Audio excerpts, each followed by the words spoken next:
안녕하십니까. 반갑습니다. 제가 오랜만에 또 영상을 찍게 되는데요.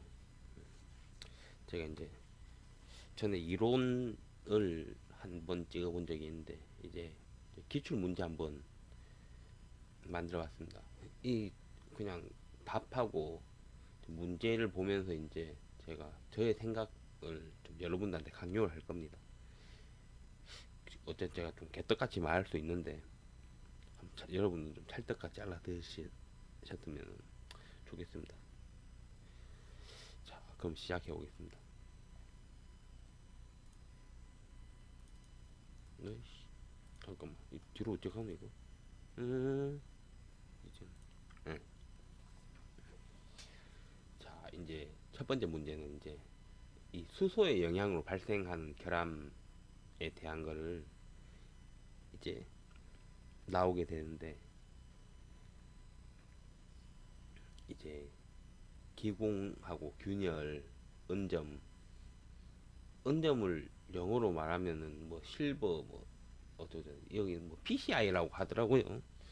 그 뭐 영어로는 PCI라고 하는데 그거는 뭐 그거고, 이제 여기서 이제 딱 봐야 될 거는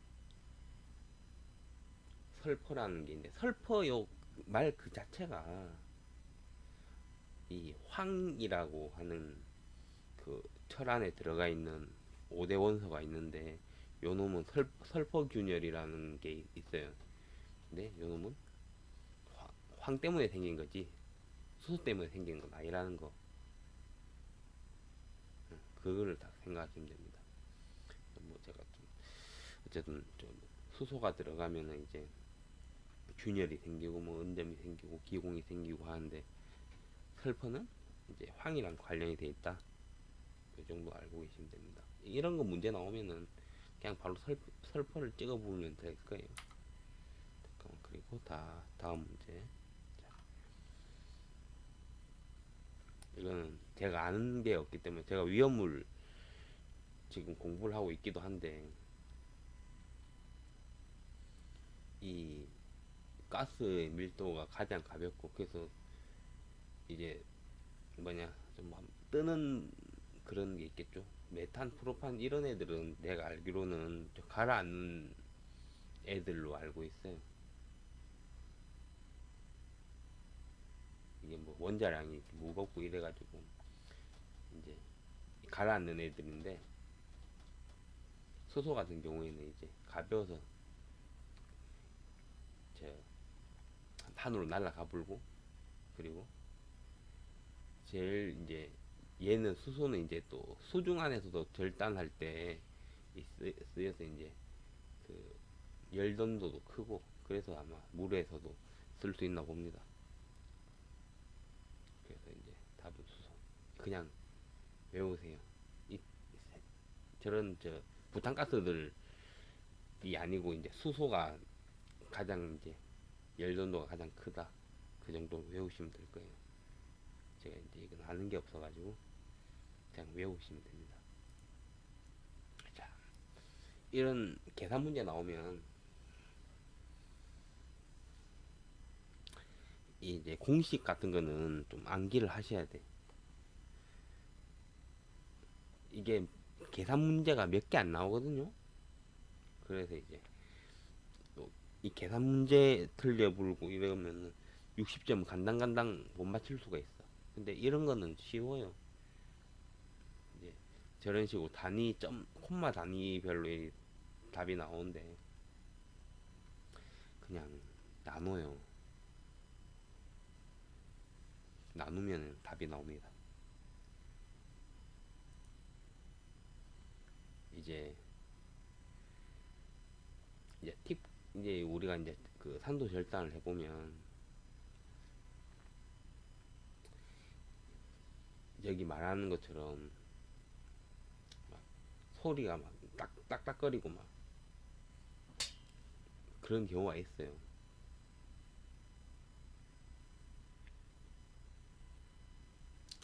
이제 자 보면 이제 인화라는 현상은 제가 여기 밑에다가도 제가 적어놨지만 이게 앞에 그 토치 팁에 열이 받아가지고 생긴 현상이에요. 이제 우리가 봐야 될 거는 이제 역화냐 역류냐,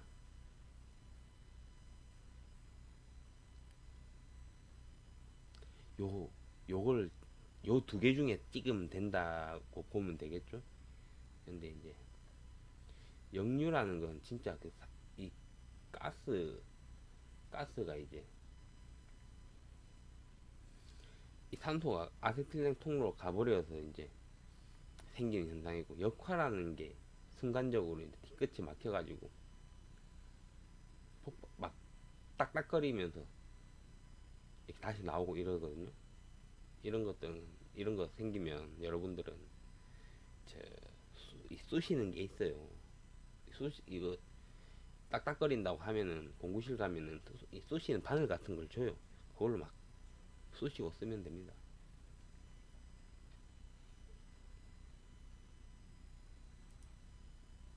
자, 이제 요 지금 이제 파괴시험 검사법에 속하는 거 나왔죠. 자, 이거는 그냥 제가 설명을 적었는데 저 읊어보자면, 자, 정답은 이제 부식 파괴시험이니까, 파괴라는 게 사실 이렇게 생각, 아무것도 모르는 사람들은 파괴시험이라는 게 던지고 때리고 부수고 이거를 파괴시험이라 생각할 수가 있어. 근데 그러면 부식시험이라는 거는 이거를 어쨌든 녹여서 하는 거기 때문에 파괴라고 안 볼 수도 있거든요. 근데 침투 시험을 생각해 보세요. 그 비전공자 입장에서 침투를 시키면 이것도 파괴가 아닌가 싶기도 하고, 음향? 초음파로 이걸 부수는 건가? 와류? 이거 뭐 전기로 이걸 부수는 건가? 싶을 수가 있어. 근데 이제 우리가 이걸 공부를 해보면은, 자, 침투 시험은 그냥 액체를 뿌려가지고 이제 저 표면에 있는 결함을 검출시키는 거고, 음향은 이제 초음파 쏴서 이제 그 안에 뭔가 불순물이 들어가 있는지 그 그래프를 살펴보면서, 여기 이제 원래는 안에 결함이 없으면은 그냥 그 초음파 쏴서 나오는 결과까지 다 똑같겠죠. 근데 거기에 뭐가라도 있으면 이 초음파 쐈을 때 뭐가 돌아오는 게 있을 거 아니야. 그런 원리를 이용해서 이제 그, 그 비파괴 검사를 하는 거고, 와류 시험도 내나 그 전기 유도 현상을 이용해서 안에 있는 결함 있나 보는 겁니다. 그래서 이제 침투나 음향, 와류는 비파괴 검사법에 속하는 거고, 부식 시험은 진짜 요걸 지금 막, 막 때려 부수는 건 아니지만 녹여서 파괴 파괴를 시키는 거라고 보시면 됩니다.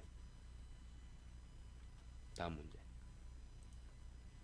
자, 이 티그 용접 토치 분류를 하는 건데, 이제 여기서 형태에 따른 종류가 아닌 거. 요것도 공부 안 하면은 많이 틀리긴 틀리더라고요.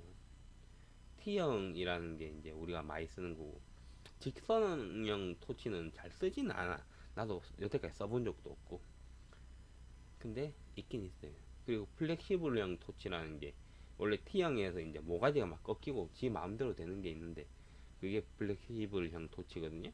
근데 이 플렉시블형 토치는 T형 토치랑 마찬가지로 많이 써요. 일할 때는 제가 봤을 때 플렉시블형 토치 있는 게 더 훨씬 더 편하고, 좀 말 안 되는 곳 좀 들어가야 되는 곳 있는데, 근데 플렉시블형 써야 되거든요. 이 Y형 토치는 원래 없는 건데, 이게 또 우리가 그 티그 토치를 보면은 이 모르는 사람들은 헷갈릴 수가 있어. T형이랑 Y형이랑 이게 글자만 봤을 때 생긴 건 똑같이 생겼거든. 뭔가 보세요. 그냥 T가 위로 접혀 불면 Y형이 되잖아. 그래서 이거 좀 틀린 사람이 있는데, 이건 Y형은 이거는 틀리면 안 되겠죠. 이제 제가 그냥 인터넷에 불폼을 해왔거든요. 그림을 이제 이게 직선형으로 돼 있어 가지고 저기서 바로 이제 끼워서 이제 쓸 수 있게 돼 있답니다. 이게 위빙 하는 게 아니고 이제 그냥 제 생각에는 하나씩 하나씩 찍을 때 쓰는 놈이고, 이게 T자형이거든요. 근데 이게 모가지가 휘어져요. 그럼 플렉시블형이고 그래요. 자,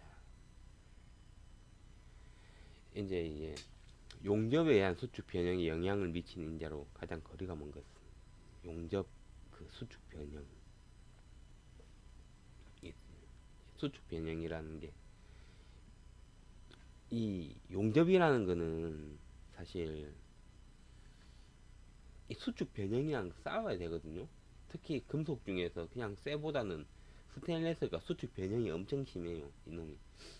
그래서 이제 보면은 용접 이별이 많이 된다는 건 한 곳에 그 용접을 오래 머무르고 있으면 열이 많이 받기 때문에 쇠가 많이 휘어져 버려. 쇠는 열 받으면 그냥 무조건 휘어져.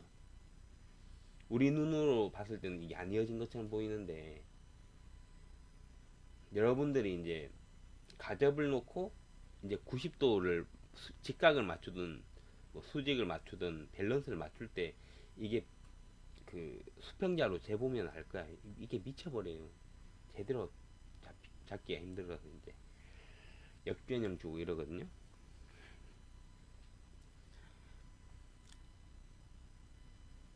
이제 이래서 용접, 이제 가접을 하면, 가접을 하는 이유도, 가접은 그 변형을 좀 오래 많이 놓고, 특히 저 파이프 용접할 때 사면 태클을 놓잖아요.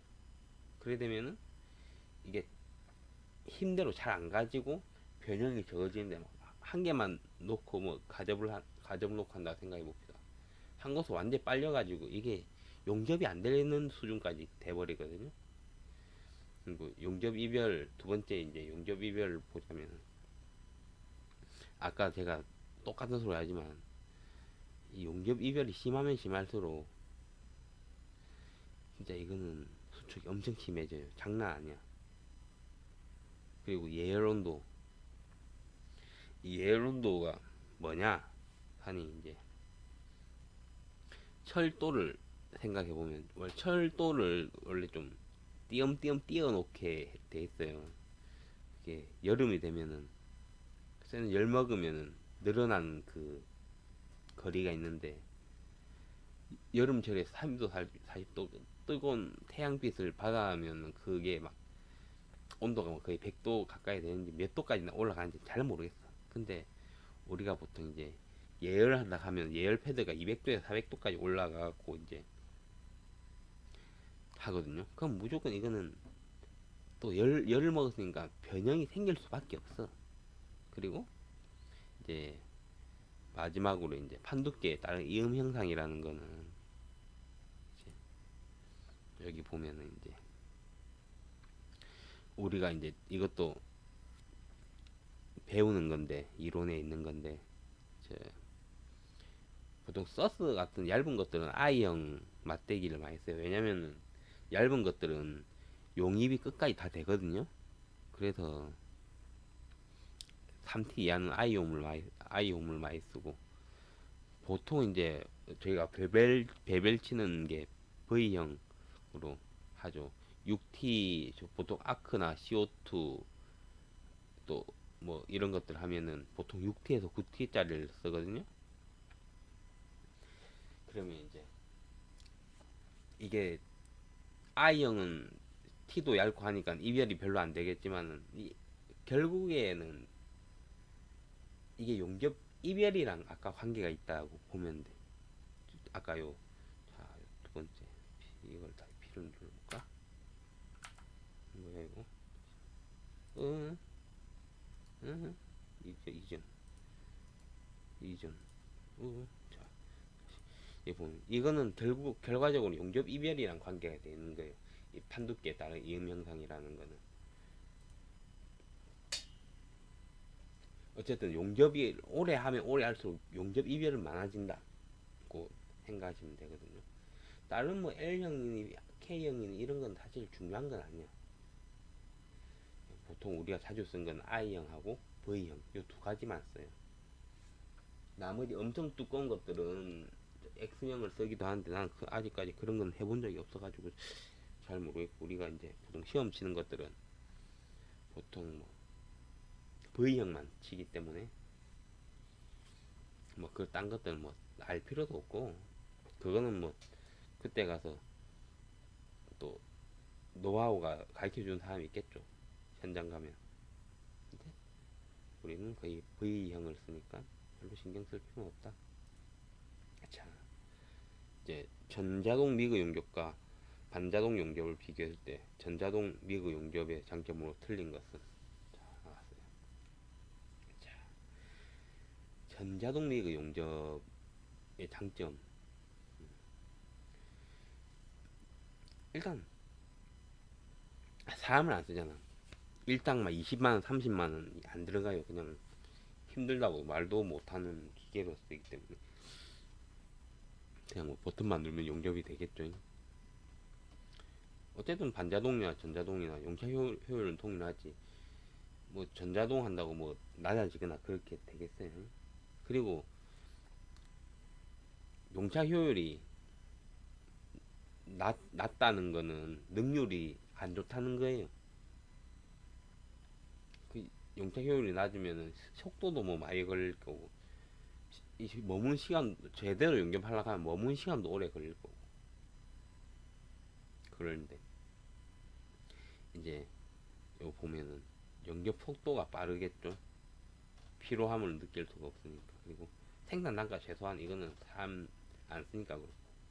우수한 품질 용접이 얻어야 돼. 진짜 이거는 사람도 잘하면 잘 나오는데 기계는 계속 일정하게 나오니까 보통 공장에서 이제 그 자동으로 막 하더라고요. 가스 용기 만들 때 그냥 막 두 개 딱, 바가지만 두 개 딱 놔두면 이제 자동 용접이 돼버리더라고. 희한하더라고요. 3회 하면은 하루에 몇 개 나겠어.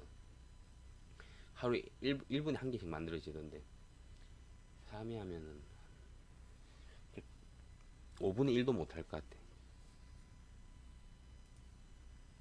자, 이제 탄산가스 아크 용접 자기 쏠림 현상 방지하는 대책으로 틀린 것은 하면 이제 엔드 탭을 부착한다. 자, 이제 제가 설명을 좀 말할 적은 걸 이제 읊어보자면, 이제 쇼트가 그 쏠리는 걸 본 적은 없어요, 제가. 근데 쏠림의 원리부터 이야기를 해보면은, 이제 자석을 생각해 보자고. 자석은 N극, S극이 있잖아요. 그 둘은 서로를 끌어당겨. 그거는 누구나 다 알잖아. 초등학교 때 자석 실험을 해봤잖아. 용접에도 이제 플러스랑 마이너스가 있어. 근데 얘들도 아크 용접을 해보면 알겠지만 이게 막 서로가 서로를 끌어당기려는 그런 현상이 있어요. 그래서 우리가 아크 하다가 이제 달라붙어 보면 그 달라붙어 잘 안 떨어지잖아. 그게 쇠가 녹아서 그게 쇠 그대로 붙어서 그런 것도 있는데, 쇠가 붙들러 붙어서 그게 잘 안 떨어진 것도. 근데 해보면은 이좀 당기러 간다는 이 감각은 좀 있어. 그래서 이제 이 용접이라는 거는요, 어쨌든 자기에게 강한 힘이 끌려가게 돼 있어. 그래서 용접물이 그 모재로 옮겨가는 거예요. 그걸 생각하면 돼. 그래서 이제 이걸 알고 나서 이제 이 문제를 한번 보자고. 자, 그래서 이제 뭐야 이거? 자, 그래서 이제 본문으로 들어가서 이제 엔드탭을 설치하면 뭐가 좋냐? 이제 맞대기 용접 시에 이미 충분히 많은 용접물이 있어가지고 양쪽을 다 간섭되게 만들어 버려. 그러면 이 용접물 맨 처음에 만들었을 때는 이게 한쪽으로 쏠리는데 용접물이 이미 많은 상태에서 용접이 들어가 버리면 양쪽을 다 녹이게 돼버려요. 그래서 이제 엔탭 설치는 이제 아크 쏠림에 효과를 준다는 말이고, 이제 보통 이제 또 어스의 위치 변화, 음, 이거는 다른 게 아니고 어스를 멀리 물면 티그도 그렇고 피부 아크도 그렇고 아크 쏠림 생겨요. 그래서 이제 우리 현장에서는 어스 글램프 무조건 50cm 안으로 해놔라 해요. 그 안 하면 막 용접사들 페널티 먹이고 막 퇴출시키고 막 난리 난다고 하거든요. 그래서 거기서 나온 말이고, 자, 그리고 이제 마찬가지로 이제 용접부 틈을 좁게 하자는 거는 이제 센 물이 이리로 갈지 절로 갈지 고민 안 하게 엔드탭 붙인 효과는 비슷하다고 보면 돼. 내가 아까 말했잖아. 용접물이 많아서 양쪽으로 먼저 다 녹여버리면은 아크 쏠림은 안 일어난다고. 그래서 다시 이제 가봅시다. 자, 이제 여기서 다시 문제를 보자고. 그러면 이제 봐봐. 첫 번째 엔드탭 부착한다 맞죠? 어스 위치 변경한다 맞죠? 용접부의 틈을 작게 한다 맞죠? 그러면 가스류량은 뭐냐? 가스류량이랑 아크 쏠림이랑 전혀 상관이 없다. 가스류량이라는 거는 이제 내가 좀 더 우수한 품질의 뭐 용접물을 얻고 싶다 할 때 이제 어디서 이제 가스를 많이 내면 많이 낼수록 좀 더 편하긴 한데 가스를 많이 안 내야 될 때가 있어. 특히 알고 날 때. 그때는 그 압력 때문에 막 산소가 와류 현상으로 들어가게 되거든요. 그것 때문에 기능장 자격증에서 떨어진 사람들이 많아. 이거 실기에서. 어쨌든 그건 뭐 참고로 하시고 다시 이제 다음 문제로 가겠습니다. 자, 다음 용접법 중에 이제 비소모식 아크 용접법. 요거는 딱 보면은 자, 논가스 아크 용접. 자, 이걸 보자면 이제 이거는 이 세 가지 것들은 뭐를 자기를 소모를 시켜요. 근데 불활성 가스 텅텐 아크 용접은 이 티그 용접인데 이 텅스텐이라는 거는 녹질 않아. 왜냐? 쇠가 녹는 온도 1500도 정도인데 이게 3300 녹는 온도 3300도 정도라서 안 녹거든요. 이거는 이론적으로는 키스만 안 일어나면 평생 쓸 수가 있어. 왜냐? 우리 손으로 용가지만 송급해 주잖아. 진짜 이상적이라면. 근데 보통 이제 잘하는 용접사들은 한 달에 한 개씩만 쓴다 하던가. 어쨌든 자세가 안 좋아서 키스가 일어날 수밖에 없거든요. 이거 이제 설명을 제가 또 그대로 읊어보자면 피복 이 논가스 아크 용접이라는 거는 이제 안에 돌돌 말린 와이어가 계속 튀 나와갖고 이제 자기를 녹여갖고 하는 거고, 피복도 그래. 피복은 그냥 짝대기 우리가 쓰면 다 떨어지면서 갖다 버리잖아요. 서브머지드 아크 용접이라는 것도 이게 다 안에 부품들이 다 있더라고. 소모선. 내가 뭐 서브머지드 아크 용접을 해본 적은 없어갖고 내가 확실하게 설명 못 드리겠는데, 어쨌든 서브머지드도 이게 막 소모식이라 하더라고요. 그래서 근데 이 문제 봤을 때 비소모식 아크 용접법은 있잖아요. 문제가 답이 이 티그 용접밖에 없어. 그래서 이 나오면 그냥 티그 용접 찾아서 그 번호 찍어버려. 자, 자, 이 문제는 그냥 어이가 없기 때문에 그냥 넘어가겠습니다. 피닝 이건 그냥 해머로 때리는 거는 그냥 피닝법이에요. 이 논의 풀림법 이런 것들은 해머를 쓰지 않아. 나머지 것들은 기계적 응용 완화부터 기계를 써서 뭐 프레스로 눌러가서 응용 완화를 시키고 뭐 이런 식으로 할 건데, 어쨌든 그냥 망치로 때리는 건 그냥 피닝법이라고 알면 됩니다. 이 말이 필요 없어. 자,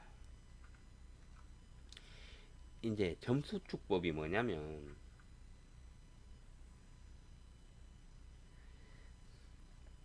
이 토치로 뜨겁게 그 셀을 달거나 그리고 물을 뿌리면 이제 그래도 그것들이 또 갑자기 쪼그라들면서 이제 변형이 이게 원래 있던 변형하고 또 다르게 변형돼 버려. 그래서 우리가 원하는 그걸 밸런스 조절 잘 해갖고 이제 우리가 원하는 모양으로 이제 다시 우리가 원하는 그 제정신 제 원래 상태로 되돌려 놓는 방법이거든요. 근데 내가 이런 걸 해본 적이 없어서 이거 뭐 틀려도 되고 어쨌든 뭐 500도에서 600도 한다 이것만 알고 계세요. 난 이걸 어떻게 잘 설명할 수 있는 방법이 없네요. 그리고 이제 이 문제도 그래. 수직판 또는 수평면 내에서 선회하는 회전 영역이 넓고 팔이 기울어져 상하로 움직일 수 있어 주로 스폿 영역과 중량물 취급 등에 많이 이용된 로봇. 이것도 제가 뭐 로봇 같은 걸 써본 적이 없어가지고 그냥 이것도 문제 나오면은 몇 번 틀리고 그냥 오답 노트에 기록했다가 이 문제 보이면은 그냥 극좌표 로봇으로 이렇게 하시면 될 것 같아. 이건 전혀 모르는 문제입니다. 자, 서브머지 아크 용접 시 발생하는 기본의 원인이 아닌 것은. 자, 이 보면은 문제들이 이제 보세요.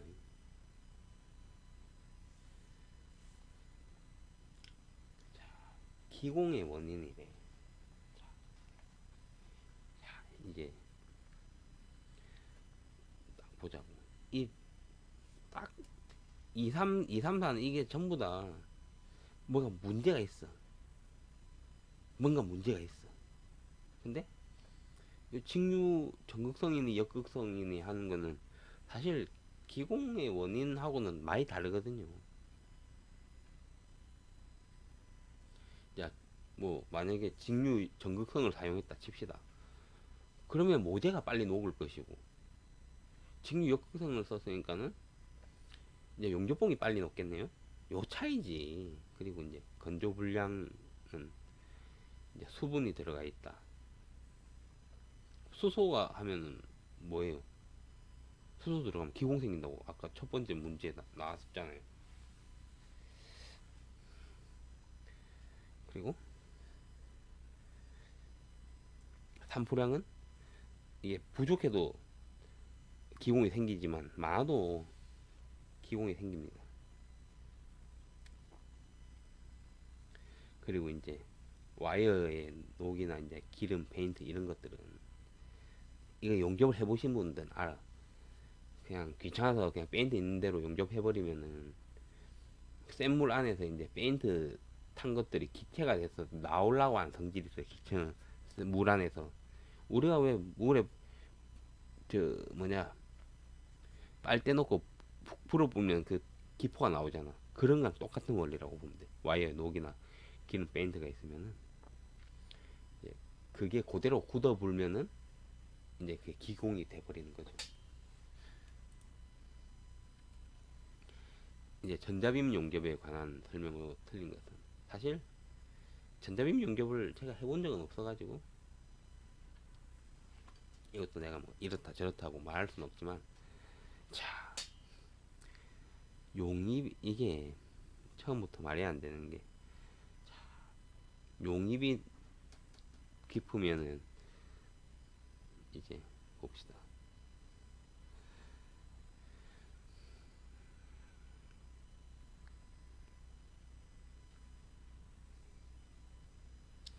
자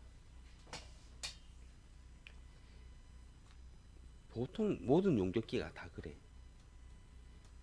뭐 스터드 용접이야 진짜 그건 진짜 볼트만 붙이는 거기 때문에 용입이 낮아서 그냥 그 볼트만 붙이는데 특화된 용접이라 그거는 그렇지만 나머지 것들은 다 충분하게 셀을 녹일 수 있는 힘이 있거든요. 그래서 이제 그리고 전자빔이라는 그 용접이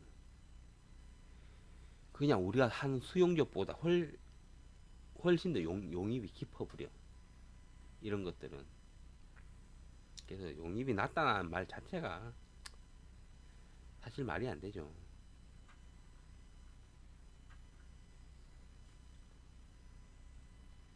그리고 이제 뭐 성분 변화에 의하여 용접부의 기계적 성질이나 내식성의 저하를 가져올 수 있다. 이것도 내가 보긴 했는데 사실 여러분들이 여기 있는 문제에 대해서 그렇게 와닿지는 않을 거야.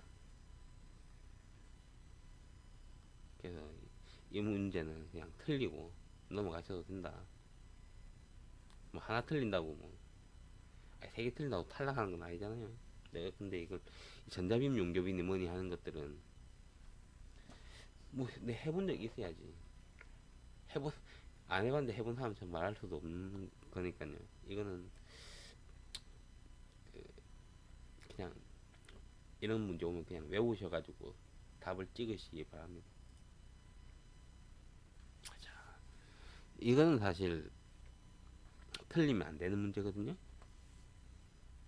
틀리면 안 되지만 잘 모르는 문제일 수도 있어.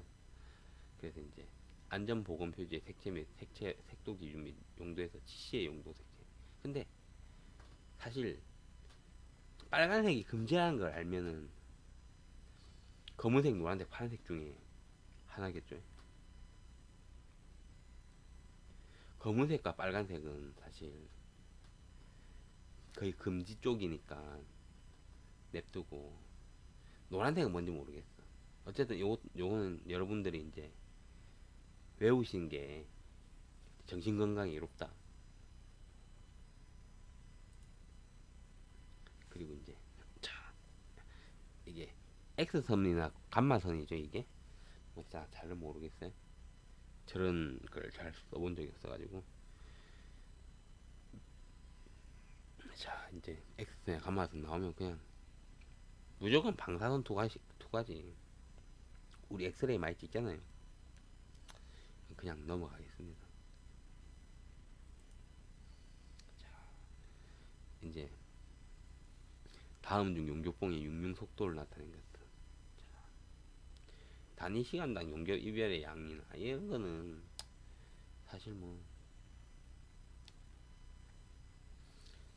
많이 헷갈려요.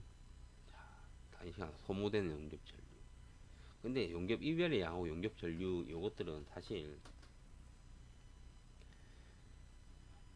편법을 써서 하면 되잖아. 사실. 근데 이제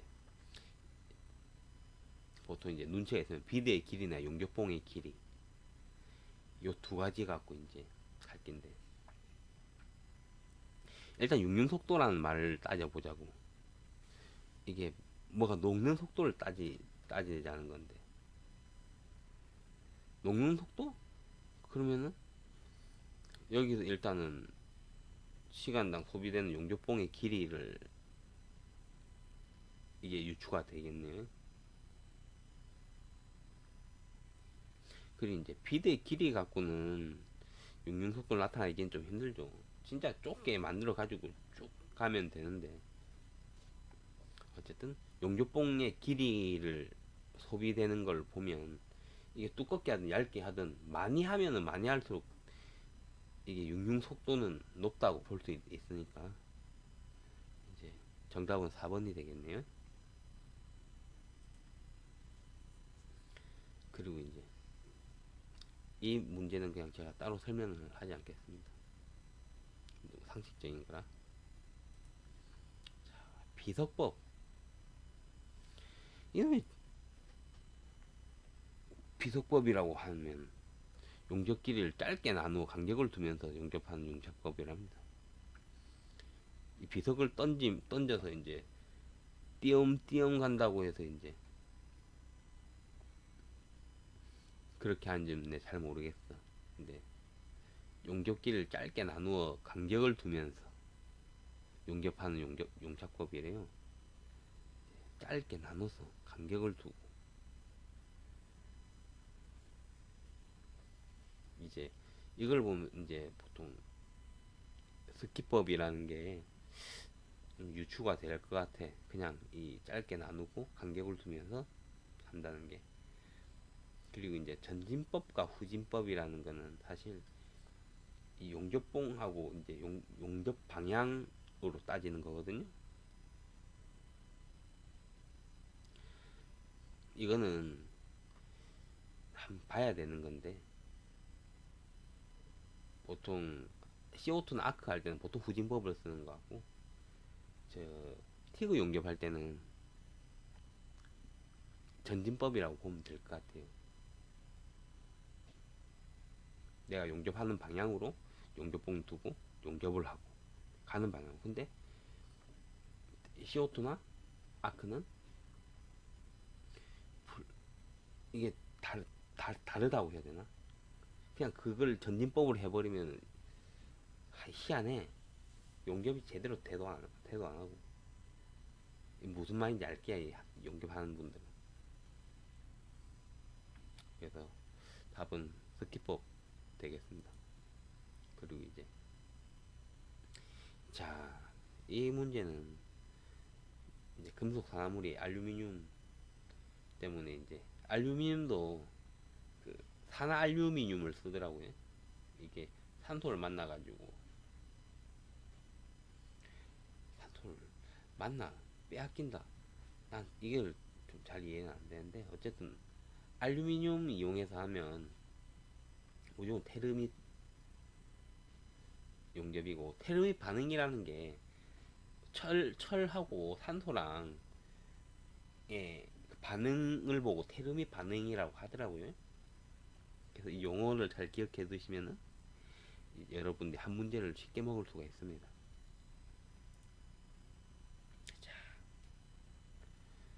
자, 저항 용접의 장점이 아닌 것. 내가 저항 용접이 뭔지는 한 번도 해봐서 모르겠어. 근데 봐봐, 여기서 장점이 아닌 것만 찾아보면 돼. 근데 그 용접의 특성에 대해서는 알 필요가 없어. 자, 대량 생산에 적합하면 이거 장점 맞고, 사 및 변질 부분이 적다, 이것도 장점이 맞고, 용접봉 용제가 불필요하다, 이것도 장점이네. 그런데 후열 처리가 필요하다. 후열 처리하면 어쨌든 돈이 더 든다는 거잖아. 그러면 이건 장점이 아닌 거죠. 그러면 2번이 정답이겠네요.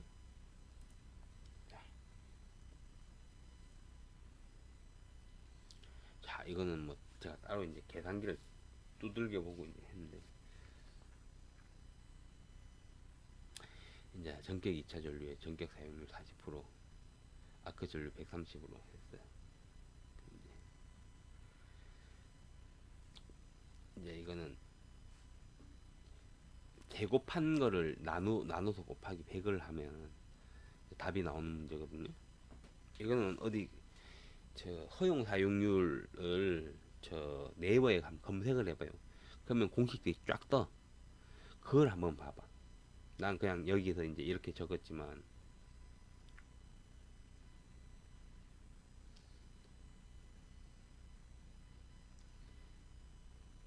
어쨌든 이런 식으로 계산해 보니까 94.6이야. 그래서 95% 나오거든요. 이건 여러분들이 이제 공식을 한번 찾아보고 계산기 한번 계산 한 5번만 해. 그러면 이건 무조건 답이 나와.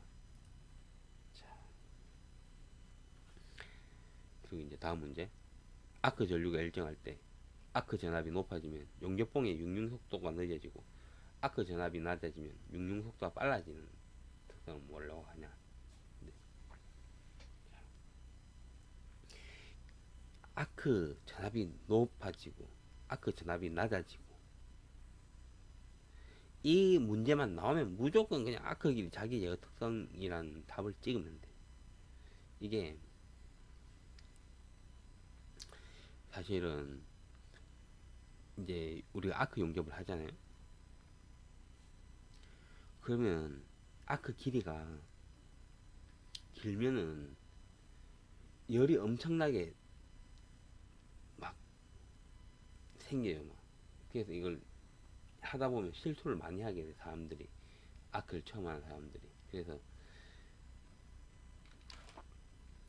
이 적당한, 원래 아크 길이가 적당하면 이게 용접이 잘 되는데, 이게 녹는 걸 모르다가 이제 아래 보기 할 때는 괜찮은데, 특히 오바이드 할 때는 줄어들면 줄어든 만큼 팔로 올려서 이제 적당한 아크 길이를 만들어 줘야 되거든요. 근데 그게 안 돼서 여기서 문제가 나오는, 문제가 많이 잘 생겨. 그래서 이제 이 문제가 뭐 때문에 생기냐 하니, 그 아크 길이 자기 제어 특성 때문에 그렇게 된다. 이것 때문에 사람들 많이 울었을 게, 오바이드 나올 때. 뭐 이거 절연 회복 특성이니 전압 회복 특성이니, 이거 아무것도 아니야. 그냥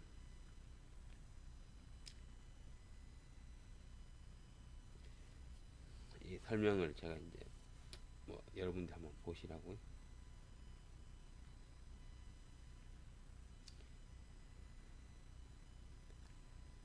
아크 길이가 높아지면 아크 용접봉은 안 녹는데, 모재만 모재만 조져부려. 그러면 큰일 나는 거거든요. 이제 전압 낮춰갖고 이제 전기 좀 낮춰갖고 찍어 올리고 막 그라인더로 갈고 막 쇼를 다 해야 되는데, 아무튼 이거는 아크 길이 자기의 특성 때문이라고 보시면 됩니다. 자, 이제 클리닝 하는 내용이 나왔는데, 이제 강제 표면의 그 흠이나 개재물 탈탄층을 제거하기 위해서 될 수 있는데, 얇게 이제, 그리고 타원형 모양으로 표면 깎아내는 가공법은 이제, 자 봅시다. 문제를 보자고. 그냥 항목을 보자. 절단은 아니잖아. 일단 1번 4번 됐고, 가우징이라는 거는 홈팔 때 쓰는 거거든요. 흠이 아니고. 이제 뭐 용적 결함 제거할 때 쓰는데, 흠은 기스잖아요. 이런 걸 제거할 때는 스카핑을 쓴다고 합니다. 스카핑을 한 번도 안 써봐서 내가 모르겠는데, 표면이란 말만 나오면 그냥 스카핑이라고 생각하세요. 자, 이제 야금접 접합법에 해당되지 않는 것을 이제 찾아라 하는데, 야금이란 말이 이제 뭐냐, 우리가 보통 하는 용접들이 거의 야금적 접합법에 해당됩니다. 이제 분자 단위를 쪼개서 이제 하나의 몸을 만든다고 보거든요. 다 녹여서 하는 거잖아, 굳이 따지자면. 앞접이라는 것도 이 힘을 줘서 열을 내서 서로 두 개가 붙게 만드는 거고, 융접이라는 건 사실 우리가 하는 용접은 다 융접입니다. 다 열 가지고 이제 하나로 만들어 버리는데, 접어있기라는 거는 이게 뭐 얼마나 뭐 팽팽하게 접냐, 단단하게 접냐, 음, 그건 그 접어있기라는 건 사실 따로 국밥이잖아요, 생각해 보면. 그래서 이거는 기계적 접합법이라고 보면 됩니다. 그 이제 불꽃의 구성 요소가 아닌 것이래요. 이제 보시면 이제 불꽃심 있고, 저 속불꽃 있고, 겉불꽃 있고, 이렇습니다. 환원 불꽃이라는 게 난 뭔지 모르겠어. 이게 무슨 말인지 잘 모르겠는데, 어쨌든 정답은 환원 불꽃이 아닌 걸로. 음. 자, 피복 아크 용접봉에서 이제 피복기의 주된 역할이 아닌 거 찾아봅시다. 이제 용융금속의 용적을 미세화하여 용착 효율을 높인다. 자, 용적을 미세화한다라는 게 어느 공간에 짐을 싣는다는 개념인데, 1m 공간에 33.3cm짜리 바퀴를 싣는다고 가정하면 9개만 실을 수가 있잖아. 근데 10cm짜리라면 이제 100개를 실을 수가 있죠. 뭐 그냥 2차원 그냥 2차원적으로 생각합시다. VB까지 계산하면 뭐 더 그렇겠지만 이제 미세화되면은 이제 용착 효율이 높아지는 건 당연한 거지. 왜냐? 몇 배나 더 많은 물건을 실을 수가 있다고 생각하면 되잖아. 자, 이제 스패터의 발생을 적게 하고 전기 절연 작용을 한다. 이제 피복제가 절연 작용이 뭐냐 하니 피복제가 꽤 두꺼워서 봉을 잡고 용접해도 감전이 안 일어나죠. 뜨겁기만 뜨겁고 이제 아마 7016으로 용접해 보신 분은 알게야. 이게 피복제가 벗겨질 때가 있어요. 열 많이 먹어가지고 계속 달라붙어 있어가지고 그러면은 그 뒤로 용접 안 되고 그냥 용접봉 갖다 버려야 돼. 스패터도 엄청나게 나오고 그 이제 용착 금속에 적당한 합금 온도를 첨가하거든요. 뭐 몇 개가 있는데 페로망간, 페로실리콘, 페로크롬, 페로바나듐, 니켈 구리 등이 들어가 있어가지고 이제 더 잘 되게 합니다. 근데 이제 용착 금속의 응고와 냉각 속도를 빠르게 한다. 이 용접이라는 게 있잖아요. 쇠가 빨리 식어버리면 무조건 결함이 나게 돼 있어. 뭐 깨지거나 뭐 금이 가버리거나 이 쇠라는 거는 빨리 식으면은 정도는 올라가. 나머지가 다 안 좋아져. 그걸 아셔야 돼. 어쨌든 모든 용접 금속은 빨리 식으면 좋든다. 자, 이제 교류아크 용접기에서 이제 안정한 아크를 얻기 위하여 그 상용 주파의 아크 전력, 고전 아크의 고주파를 중첩시키는 방법, 아크 발생과 용접 작업을 쉽게 할 수 있도록 하는 부속 장치가 있는데, 자, 1번 이제 핫 스타트 장치하고 이제 고주파 발생 장치 요 두 가지 중에 막 헷갈려야. 왜냐면 핫 스타트 장치도 되게 비슷한 거거든요.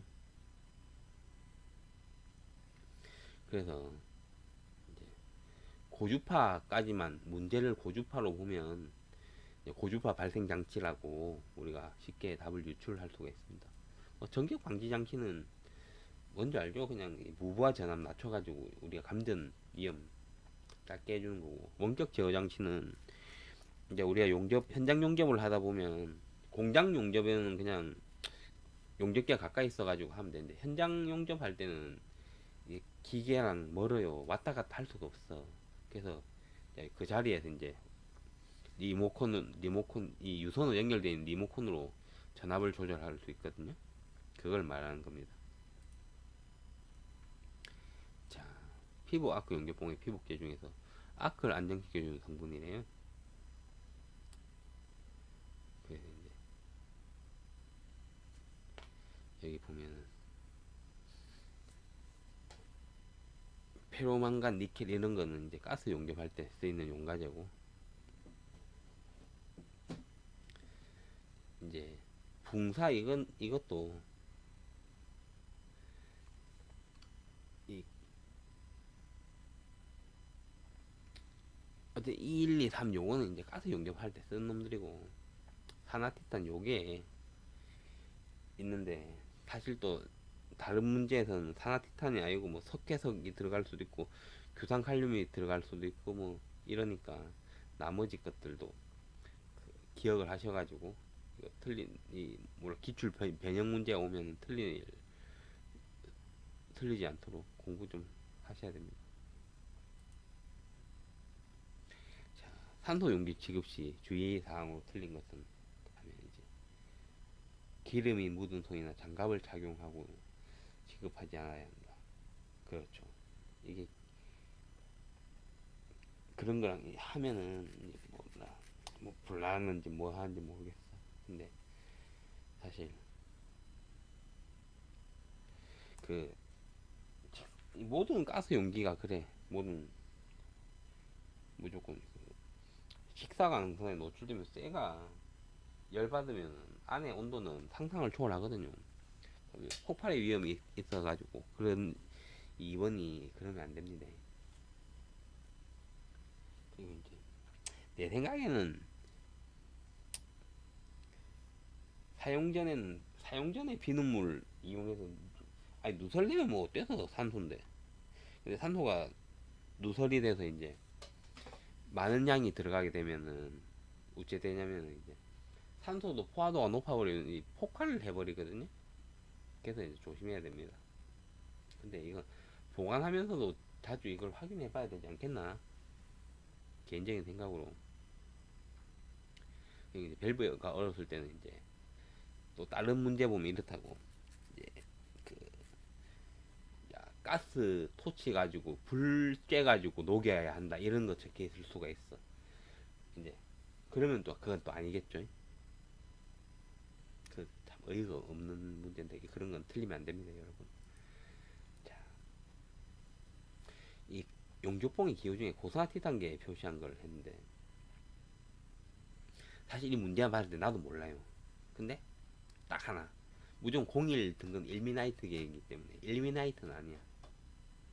근데 나머지는 내가 외우지 않은 이상은 이걸 맞추긴 힘들거든요. 그냥 뒤에 13만 붙으면 고산화티 단계라고 기억을 하시는 편이 좋지 않겠나 싶어요. 저는 이거 문제 나오면 거의 틀리는 문제입니다. 부끄럽지만. 자, 이제 가스 절단에서 프로핀 가스와 저 뭐냐 아세틸렌 가스하고 이제 그 비교를 하는 건데, 자 이제 박판 절단의 경우에는 이제 이놈이 절단 속도가 빨라. 후판은 요거 한번 봅시다. 아세틸렌 가스의 장점에 해당되는 거 봅시다. 점화하기 쉽고 중성 불꽃 만들기 쉽고 얇은 판의 경우 프로판 가스와 절단 속도가 빠르네요. 자, 근데 프로판은 두꺼운 판하고 겹치기 절단이 된대. 음. 어쨌든 요것만 딱 보면 돼. 그리고 절단면 이런 거 좀 이런 것들도 한번 외워 보시는 게 좋을 것 같은데 나머지는 전부 다 이게 1, 3, 4는 전부 다 이제 프로판 가스 장점이가 되겠네요. 박판 절단의 경우 절단 속도 빠르네. 박판이 어디부터 6T부터 박판인지 내가 헷갈리긴 한데 아무튼 이거는 여러분들이 잘 외워가지고 맞추길 바랍니다. 용접기의 구비 조건이 아닌 것 같습니다. 이런 거는 사실 쉽잖아. 구조 및 지급 간단해야 되고 사용중 온도 상승이 적어야 하고 전류 조정이 용이하고 일정한 전류가 흘러야 되는데 용접 효율과 상관없이 사용 유지비가 적게 들어야 한다. 이건 말도 안 되는 내용이라 그냥 넘어갈게요. 자 이제 연강을 사용할 때 사용하는 용제에 대한 문제입니다. 자 이놈의 붕사라는 거는 동이나 동합급 가스 용접할 때 쓰이는 놈이고 영하 나트륨은 이제 경합금 뭐 그냥 연강 할 때는 이제 안 쓰인다는 거죠. 이게 용제라는 게 사실 뭐냐면 이 안에 이게 센 물이 되었을 때 이 용제를 투입하게 되면은 순수 그 거기에 워낙 족하는 쇠 성분만 남고 나머지 안에 있는 저 불순물 같은 것들 있잖아요. 그런 것들은 이제 빠지게 만드는 게 용제라고 합니다. 그래서 이제 자 보면은 이제 그래서 첫 번째 이제 붕사는 이제 동을 용접할 때 쓰이고 염화나트륨은 이제 경합금 쓰이고 반연강에 쓰이는 것들이 이제 몰라 저기 중탄산소나 탄산소다를 쓰는데, 일단 기본 영광은 탄소 함유량이 적기 때문에 이제 사용하지 않습니다.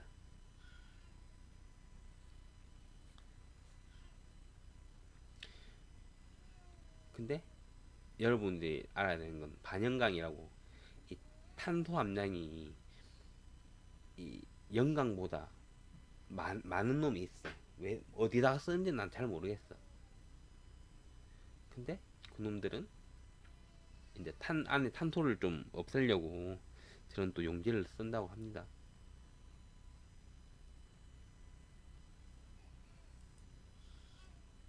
자, 아까 그 또 프로핀 가스의 특징이 있죠.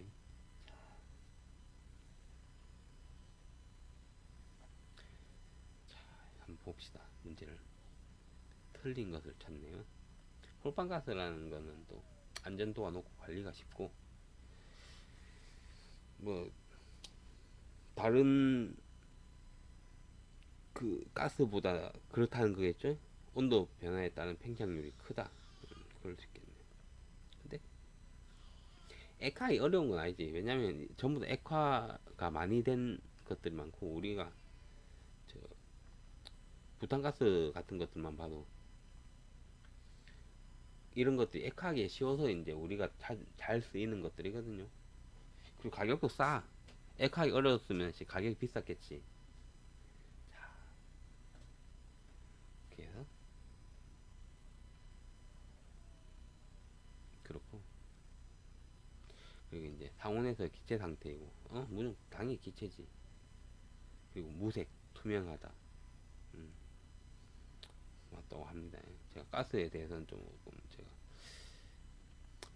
그 많이 약해서 제가 또 위험물 공부를 하고 나중에 좀 더 완벽하게 제가 설명을 좀 할 수 있었으면 좋겠네요.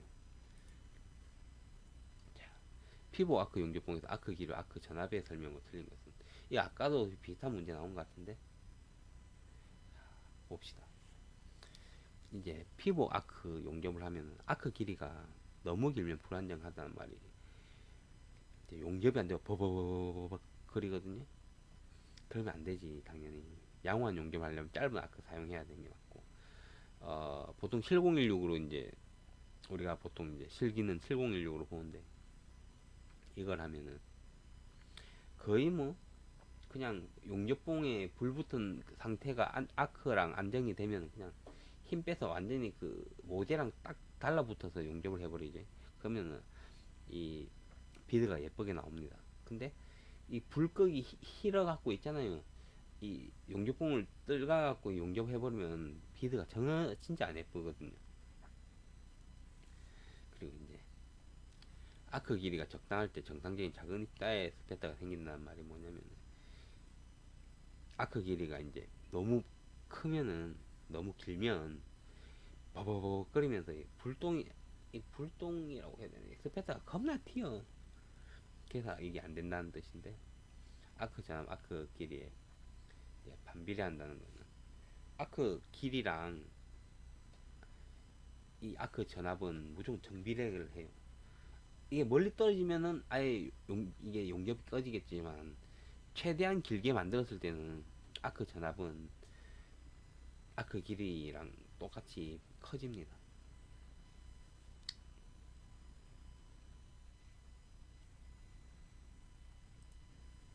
자, 이제 육륜금속이 이행 형태가 아닌 것은 딱 돼 있어. 이제 여기서 내가 이제 말하고 싶은 건, 이 문제 정답이 연속형이라는 거 말고, 이것도 이제 네이버에 검색해보면 이게 어떤 식으로 이제 육륜금속 이행 형태가 나올 낀데, 자, 그러고 싶은 사람이 있어. 아니, 6013으로 7016이라는 그 용접봉이 백을 내야 되는데 백 내기 힘들어요. 근데 계속 6013으로 백을 내려고 하거든요. 그럼 어떻게 되냐? 이 육륜금속 이행 형태가 어차피 같은 전기로 센 물을 만들어 가지고 하는 건데 6013 백이 안 나오더라는 거야. 왜냐? 요 놈은 스프레이처럼 그 육륜금속의 이행 형태가 우리가 봤을 땐 그냥 용접물이 생기는 것처럼 보이지만 거기서 이제 스프레이처럼 쫙 뿌려서 이제 용접물을 만드는 거고, 이제 7016 같은 거 연속형으로 그냥 이게 그냥 진짜 센 물이 녹으면서 글로 가는 거거든요. 그래서 7016은 백이 나와. 근데 이 스프레이형으로는 이제 그 백 형성하기는 힘들죠. 아예 안 된다고 할 수는 없어. 근데 어쨌든 6013 이거는 앞이도 존나 더럽잖아요, 사실. 이 스프레이형이라서 그런 거예요.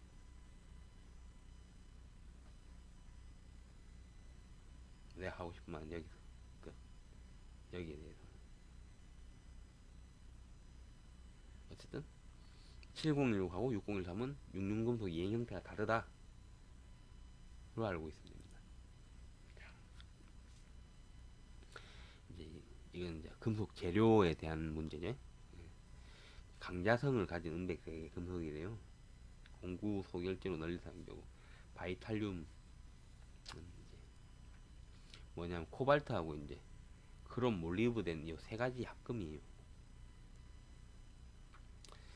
그래서 이제 뭐 저 티타늄, 알루미늄 저 PT가 내가 갑자기 뭔지는 잘 모르겠는데, 아무튼 이거는 바이탈륨 나오면 무조건 코발트, 어?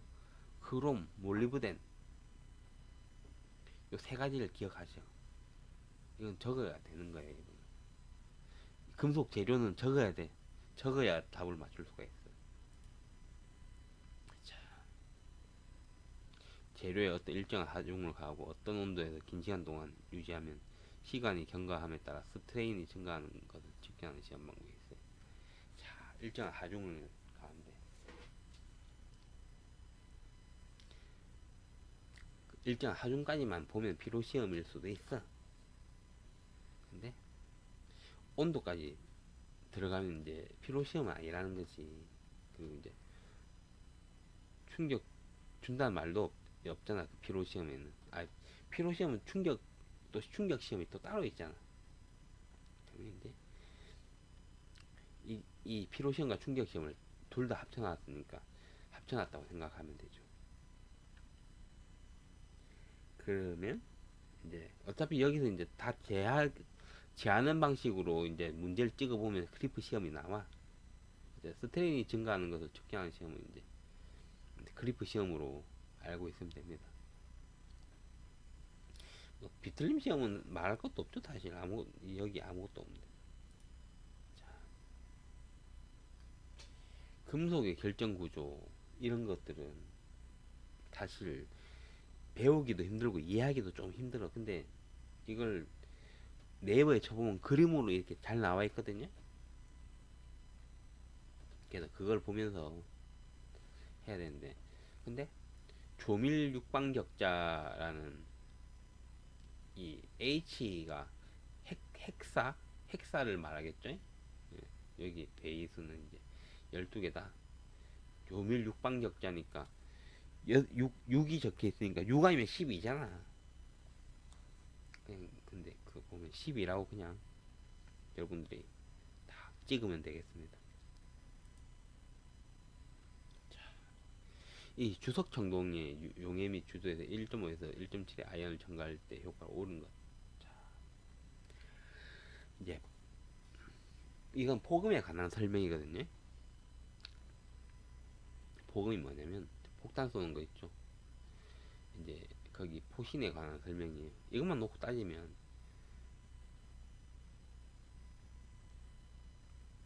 그 취성이 깨지는 성질인데 3번을 보면 이제 취성이 향상된다는 말이 안 되잖아. 취성이 향상될 거면 만닫고 이걸 집어넣는 안 집어넣죠. 응. 그리고 가스 흡입된다는 말도 이건 말도 안 되는 소리고. 그리고 이제 신산법을 사실 이 침산법이라는 것 자체가 이 무슨 겉에 뭘 씌우든지 아니면은 그 겉 안에 이제 금속을 이렇게 쏴서 원자 분자 단위로 쏴서 이제 성질을 좀 경화를 시켜주든지 하는. 그런데 이거는 청동에는 침탄 같은 짓을 하는 건 내가 여태까지 들은 적도 없고 본 적도 없어.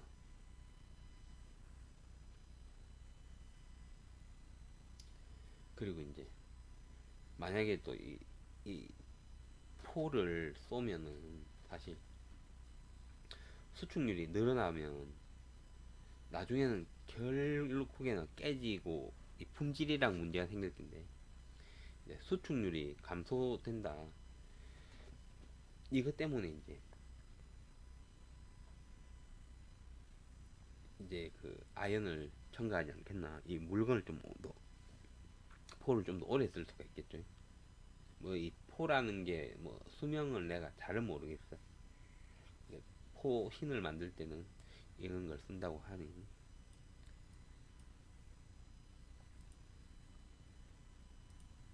자, 이제 금속의 결정 구조에 대한 설명으로 틀린 것 같습니다. 이제 결정 입자의 경계를 결정 입계라고 하는데, 이게 결정 입자 경계 요쪽에 요런 거 요렇게 돼 있는 거 결정 입계라고 합니다. 자, 그리고 이제 결정체를 이루고 있는 각 결정을 결정 입자라고 하는. 이게 또 요 위에 있고 옆에 있고 이렇게 돼 있겠죠. 그리고 이제 최심 입방격자는 단위 격자 속에 있는 원자 수가 세 개이다. 자, 세 개인지 한번 셀라봅시다. 요 놈이 요 놈과 요 놈과 요 놈과 요 놈 하면 여기 절반이 되고, 요 놈과 요 놈과 요 놈과 요 안에 들어 안 보이는 놈까지 하면은 이게 또 절반이 돼. 그래서 요거 하나, 요거 동그라미 하나, 두 개가 돼.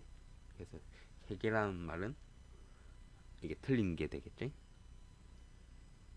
그리고 이제 금속의 결정 구조라는 거는 이런 것들이 또 요렇게 딱 돼 있으면은 이제 이게 9개가 돼 있으면은, 그러면 원자 이게 9개가 있으면 원자 수는 18개가 되고 뭐 이런 식으로 되겠죠? 자, 이제 다음 문제는 이제 그 알루미늄 표면을 적당한 전해액 중에서 양극 산화 처리하면 표면의 방식성이 우수한 산화 피막층이 만들어진대요. 이제 산화 피막층을 왜 만드냐면 알루미늄이라는 놈은 있잖아요. 녹는 온도가 몇 도예요? 660도예요. 근데 용접이 잘 안 돼. 이 알루미늄을 용접하려고 하면 어떻게 해야 돼? 뭐 DCRP를 쓰든지 아니면은 저 교류를 이용해서 이제 그 산화 피막층을 제거를 해가지고 용접을 해야 되거든요. 이거는 지금 문제랑은 별로 관계 없는 이야기고. 자, 이제 여기서 이제 전해액이래요. 전해액. 액체는 뭐예요? 액체는 물이잖아. 그러니까 수산법이 되는 겁니다.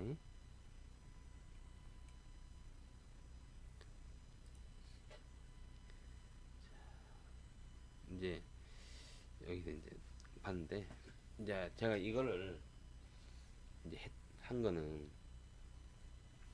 이 용접 재료에 대해서 알루미늄 합금에 대해서 많이 물어봐. 그리고 저 어디냐, 뭐 침투 비파계 뭐 비파계 시험 칠 때도 이 금속에 대해서 많이 물어보거든요. 이 합금에 대해서 많이 물어봐. 그래서 이제 이것들은 여러분들이 필기를 해서 적어야 돼. 요 딴 건 모르겠고, 알망에 여기 보면 하이드로날륨이라는 게 있죠. 이게 그거예요. 그 광고하는 거 그거 하이드로샷이 할 때 이걸 써서 이제 시공을 많이 하고. 자, 이 물음표가 되는데 이게 두랄루민이죠.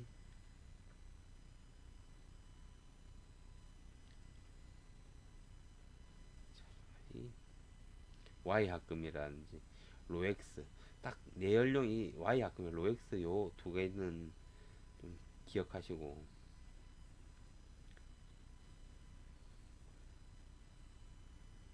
그렇게 하시면 될 것 같아요.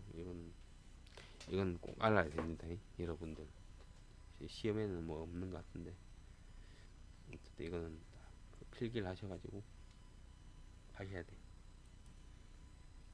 자, 이 강의 표면 경화법이 아닌 걸 물어보네요. 자, 봅시다. 이 풀림이라는 거는 사실 영어로 하면 어닐링인데 이 열처리 방법이거든요. 풀림이라는 거는 안에 이제 응력 제거를 위해서 있는 거예요. 응력 제거할 때 쓰는 거고. 금속 용사법이라든지 금속 침투법, 하드 페이싱 이런 것들은 다 그 표면 경화법 할 때 쓰는 겁니다. 이제 문제에 자주 나오는 것들인데 아연 뭐 이 경화법에서 이제 알루미늄 어디 있노? 알루미늄이 여기 내가 여기는 안 적어놨네.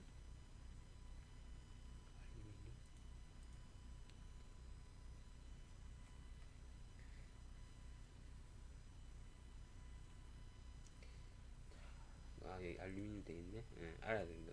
아연은 세라다이징, 크롬은 크로마이징, 알루미늄은 알로가 아니고 칼로라이징. 붕소 놓으면 B가 들어가서 보로나이징, 실리콘은 실리코나이징. 딱요 실리코나이징 존나 쉽잖아요. 알루미늄은 R을 칼로만 바꾸면 되잖아. 두 가지는 알면은 뭐 다른 문제들도 맞출 수 있어. 크롬도 뭐 크로마이징이니까. 자, 이제 비금속 개제물에 관한 그런 내용입니다. 자, 개제물이라는 게 뭐냐 하니 어렵게 생각할 필요가 없어. 그냥 불순물이에요. 원래는 이제 쇠를 만들면 사실 쇠가 그냥 쇠로 있는 게 아니고 철광석이라는 걸로 이제 쇠를 재련해서 만들게 되잖아요. 근데 이게 개제물 불순물 있는 게 있으면 이제 이게 어떻게 미치는 영향이냐를 물어보는 겁니다. 인성은 향상시키나 경도를 떨어뜨린다. 이게 탄소에 관한 건데 탄소에 관한 거를 잘못 적은 것 같아. 인성을 떨어뜨리고 가, 경도를 상승시키거든요. 탄소가 쇠를 단단하게 해주는 성질이 있어. 근데 탄소가 많으면 쇠가 그냥 부러져 버려. 근데 쇠가 부러지면은 그거는 그런 걸 건설 현장에 썼다가는 작살 나는 거죠.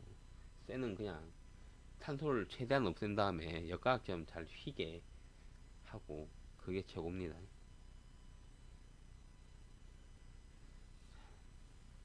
그래서 이제 개재물이 강에 미친 영향을 한번 보자고. 고온 매짐에 문제가 된다. 오케이. 그리고 이제 열 처리 시 개재물리는 균열 발생기. 그렇죠. 이 불량 불순물 많으면 균열 발생시키겠지. 그리고 단순 아변 작용 중에도 균열 원인이 된다. 뭐 다 안 좋은 것밖에 없어. 근데 무조건 비금속 개재물은 인성은 향상시킬 수가 없어. 무조건 인성을 줄여들게 만들 수밖에 없다. 휘는 성질, 이 버티는 성질, 이거를 낮춰버려. 깨져버리게 만들어버려. 자, 그 다음 문제 봅시다. 뭐야? 하드필드 강의 설명이네요. 이제 또 다시 철의 5대 원소에 대해서 말하는데, 자, 헤드필드 강이 뭐냐 하니, 이제 일단은 헤드필드 강이 망강강으로 말고 있으면 돼. 오스테나이트까지 필요도 없어. 그냥 이제 망강강이라고, 난 헤드필드 강은 망강강이다 까지 말하는데, 혹시나 이제 뭐 기사나 산업기사까지 가보면 이게 또 뭐 시멘타이트계의 망간강이다, 페라이트의 망간강이다 이렇게 나올 수 있잖아요. 그래서 그때는 오스테나이트, 헤드필드강 오스테나이트라는 단어가 188 알죠? 여러분, 188 크롬, 니켈, 이것만 188만 기억하려고 하잖아. 오스테나이트는. 그럼 그럼 얘도 뭐 188이겠네요. 자, 다음 문제 갑시다.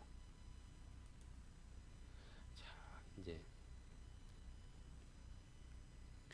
잠수함, 우주선 등 극한 상태에서 파이프 이음새에 사용되는 기능성 합금을 물어보는 겁니다. 자, 이 초동도 합금은 정장 연관되어 있어갖고 패스합시다. 극한 상태라며.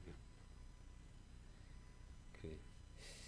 요즘 사용된 수소 저장 합금은 수소 자동차의 연료 탱크 역할을 하고,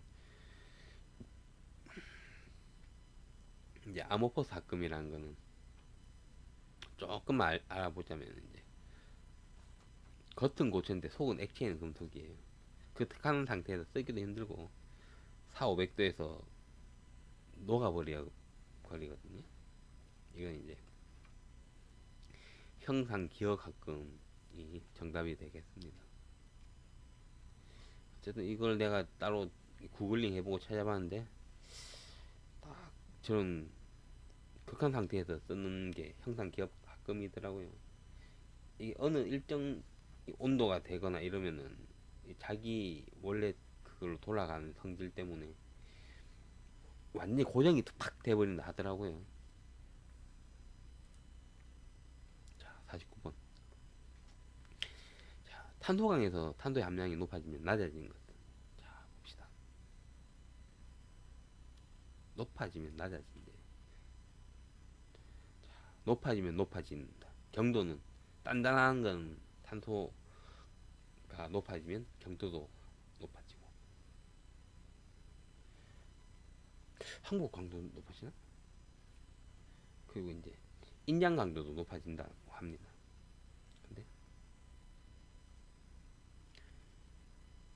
근데 탄소가 감소하면 연신율하고 연성이 증가해요. 그래서 단면 수축률하고는 상관이 없어. 탄소 함량이 높아지는 거하고. 자, 다음 문제 50번. 자, 이제 3에서 5%의 니켈하고 이제 1% 규소를 첨가한 구리합금이래요. 이제 시합금이라고 이제 하는데, 이게 강력하고 전도율이 좋아가지고 용접봉이나 이제 전극 재료로 사용된다고 합니다. 근데 딱 봤을 때, 자, 시합금이래요. 그래서 보통 이제, 그래서 콜슨합금으로 이제 답을 짓기도 합니다. 자, 딴 것들을 보자면 이제, 딴 건 모르겠는데 톰백은 알아야 돼. 여러분들이 톰백은 뭐냐? 제 우리 올림픽 하면은 메달 있죠, 금메달. 그걸 톰백으로 줍니다, 여러분. 구리합금인데 금이랑 참 색깔이 비슷하다 해가지고. 그리고 이제 문제 메탈은 이제 쿨이랑 아연이 8대2고, 길링 메탈은 쿨이랑 아연이 95대5면 길링 메탈이 됩니다. 이제 이런 것들은 여러분들이 조금 외우셔야 되고, 콜스나금이 이제 어차피 쿨이가 이제 그렇잖아요. 구리 자체가 사실은 전기 전도율을 좋아서 구리 가격이 비싸다 뭐다 하는데, 거기다가 이제 다른 원소를 첨가해가지고 구리 합금으로, 특히 이제 저런 식으로 전극 재료를 쓰고 그렇게 한답니다. 어쨌든 정답은 이제 콜선 합금이 되겠습니다. 이거는 제가 아무리 좋게 설명해봤자 이게 안 해오면 틀린 문제이기 때문에, 여러분들이 이제 그 네이버나 이런데 합금에 대해서 검색하시, 알루미늄 합금하고 구리 합금 이 두 개는 조금 이제 공부를 하셔가지고 이런 문제는 무조건 잡으시기 바랍니다. 이제 여기 이제 보면은 황동과 특수황동, 정동, 특수정동, 구리 합금 있죠. 이제 여기에 대한 내용들이 나옵니다, 여러분.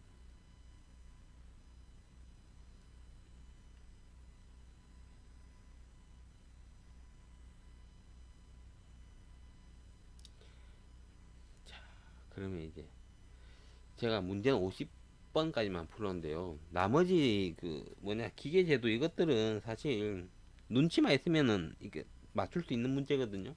그래서 제가 일부러 하진 않았습니다.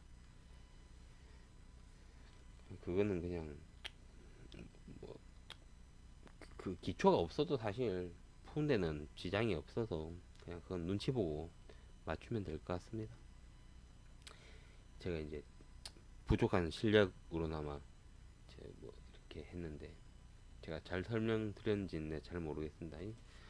문제가 제가 보통 용접사들이 그냥 세 가지 용접을 하는데, CO 아크, CO2, 알곤 요걸 하는데, 나머지 용접은 보통 이제 접할 그게 없거든요. 조선소나 저 그냥 일반 저 회사 가면은 생산은 빠르게 하려고 이제 저 서브머지드는 쓰는 것 같더라고요. 근데 저는 그걸 잘 써본 적이 없어가지고 여러분들한테 좀 다른 용접에 대해서 제가 여러분들 자세히 설명을 못 드리겠어요. 제가 아직도 부족하지만 뭐 또 제가 잘하는 거 있으면 좀 더 자세히 설명을 좀 드리고 그렇게 하겠습니다. 이거 뭐 지금까지 다 들을 사람 있는가 모르겠는데, 아무튼 뭐 오늘도 수고하셨습니다. 감사합니다.